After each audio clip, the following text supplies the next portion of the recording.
Alright guys, we're continuing on with the Endling, Part 2, Captives. Reading Chapter 12, Whispers. We moved on.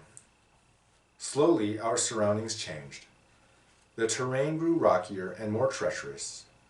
The stand of pines that had been on our right thinned out and finally ended. Every step, for both horse and guide, seemed to be a struggle. The guide appeared tired, yet he pushed on, urging the horse around outcroppings of glittering rock jutting so near that both the guide and I had to shift to avoid being scraped. I studied the wind for something familiar, something knowable, and found nothing. It whispered and moaned, but told me nothing of where I was or where I was going. The wound on my side ached and burned. The crude bandage around my chest wouldn't let me draw a full breath. We crossed a chuckling stream, and I realized how thirsty I was. I heard the whispering wind, the streams, and perhaps, could it be, something more? My name on the breeze. Bix. I waited, and there it was again. Bix. I strained to listen, but heard nothing else. Was it some echo of my mother's voice? Did she still call to me from the land of the dead? But all I could hear was the clatter of the horse's hooves on rock and the guide's breathing. You're not thinking clearly, I told myself, hearing what isn't there. And yet it came again. Bix!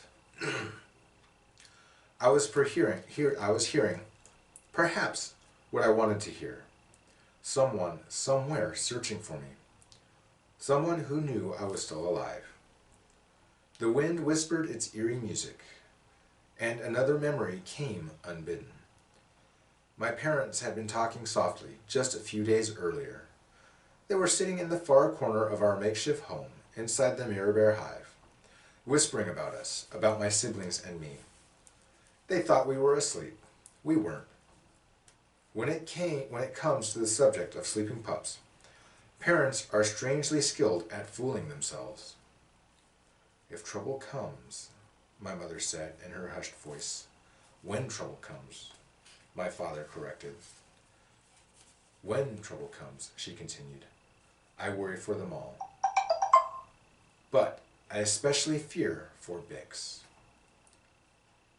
I heard my name and startled. Still, I kept my eyes shut and my breathing slow and even.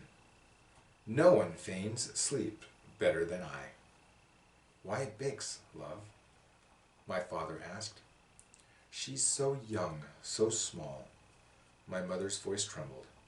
I had a dream, a terrible dream. They came for us. I dreamed she was the first to die. The first to die. My father was silent for a long while. I remembered lying motionless, silent, scarcely breathing, waiting for more. I too had a dream, my father said at last, sighing. Worse in some ways. I dreamed, his voice caught. I dreamed she was the last to live. No, my mother said. I could hear that she was softly sobbing. Don't even think such a thing. They say humans have a word for it. Endling. My mother laughed bitterly. They would have a word for it, wouldn't they? My brother, Rufus, sleeping near the bottom of our tangled pile, nudged me with his foot. Don't worry, Bix, he said. They won't waste arrows on a runt like you. You're not worth the trouble of eating.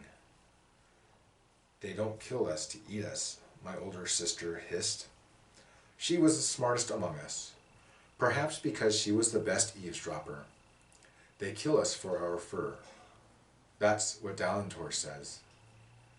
We'd all heard that rumor many times before. Not that it made it any less painful to hear. Are you asleep over there? My mother called. We knew well enough not to answer. My parents grew quiet, and so did we. Bixer, my brother Jax murmured hours later. He couldn't sleep either, it seemed. Yes, I said softly. Don't worry. Whatever happens, I'll protect you. Jax was a year older.